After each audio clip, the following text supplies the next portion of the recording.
Rocking star Yash ಅವರ ತಾಯಿ ಪುಷ್ಪ ಅವರು ಪ್ರೊಡ್ಯೂಸ್ ಮಾಡಿದ ಕೊತ್ತಲವಾಡಿ ಸಿನಿಮಾ ಇವತ್ತು ರಿಲೀಸ್ ಆಗಿದೆ. ಈ ಸಿನಿಮಾ ಅವರ ಇಂಟರ್ವ್ಯೂಸ್ ಇಂದಾನೆ ಅರ್ಧ ಪ್ರಮೋಷನ್ ಆಗಿತ್ತು. ಪಾಸಿಟಿವ್ಲಿ ಆ್ಯಂಡ್ ನೆಗೆಟಿವ್ಲಿ ಅಂತಾನು ಹೇಳ್ಬೋದು. ಅವರಿಗೆ ಕತೆ ಮೇಲೆ ಪಕ್ಕಾ ಜಡ್ಜ್ಮೆಂಟ್ ಇದೆ ಅಂತ ಹೇಳಿದ್ರು. ಸೊ ಈ ಸಿನಿಮಾ ಅವರು ಹೇಳಿದ ಥರನೇ ಇದೆಯಾ ಇಲ್ವಾ ನೋಡೋಣ. ಹೆಲೋ, ವೆಲ್ಕಮ್ ಟು ಜೆಮ್ಸಿ topic. Kothalavadi directed by Sriraju and produce by Rocky by mother Pushpa Arun Kumar ಅವರು.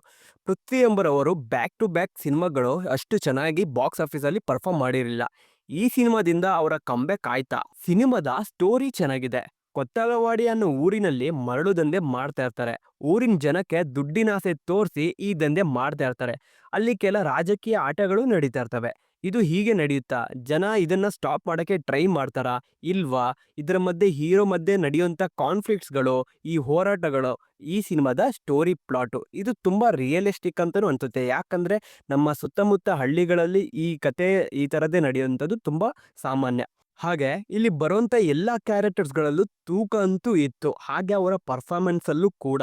ಈ ಸಿನಿಮಾದಲ್ಲಿ ಪರ್ಸ್ನಲ್ ಆಗಿ ನನಗೆ ಗೋಪಾಲ್ ಕೃಷ್ಣ ದೇಶಪಾಂಡೆ ಅವರೇ ಹೀರೋ ಅಂತ ಫೀಲ್ ಆಯಿತು ನಿಜವಾಗ್ಲೂ. ಪೃಥ್ವಿ ಅಂಬರ್ ಅವರ ಪರ್ಫಾರ್ಮೆನ್ಸ್ ಕೂಡ ಚೆನ್ನಾಗಿದೆ. ಆದರೆ ಅವ್ರನ್ನ ಓವರ್ಕಮ್ ಮಾಡಿದ್ದು ಗೋಪಾಲ್ ಕೃಷ್ಣ ದೇಶಪಾಂಡೆ ಅವರು. ಹಾಗೆ ಈ ಸಿನಿಮಾದ BGM, ಸಿನಿಮಾಟೋಗ್ರಫಿ ಎಲ್ಲವೂ ಟಾಪ್ ನಾಚ್ ಆಗಿತ್ತು. ಆದರೆ ನನಗೆ ಡೈಜೆಸ್ಟ್ ಆಗದೆ ಇರೋ ವಿಷಯ ಅಂದರೆ ಅದು ಇದರ ಆ್ಯಕ್ಷನ್ ಕೊರಿಯೋಗ್ರಫಿ. ಅಂದರೆ ಚೆನ್ನಾಗಿಲ್ಲ ಅಂತ ಅಲ್ಲ, ಸ್ವಲ್ಪ ಓವರ್ ಸ್ಟಂಟ್ಸ್ ಆಯಿತು ಅಂತ ಅಷ್ಟೇ. ಯಾಕಂದರೆ ಅದು ಪೃಥ್ವಿ ಎಂಬರು ಹಾಗೆ ಈ ಕತೆಗೆ ಅಷ್ಟು ಮ್ಯಾಚ್ ಆಗ್ತಿರಲಿಲ್ಲ. ಇದು ನ್ಯಾಚುರಾಲಿಟಿಯಲ್ಲಿ ಅಲ್ಲಿ ಕತೆ ಅದೇ ಥರ ಊರು ಸರೌಂಡಿಂಗ್ ಕತೆ ಹೇಳ್ತಾ ಇದ್ರು. ಸ್ವಲ್ಪ ಅದೇ ಥರ ರಿಯಲಿಸ್ಟಿಕ್ ಆ್ಯಕ್ಷನ್ಸ್ಗಳು ಇರ್ತಿದ್ರೆ ಚೆನ್ನಾಗಿರೋದು.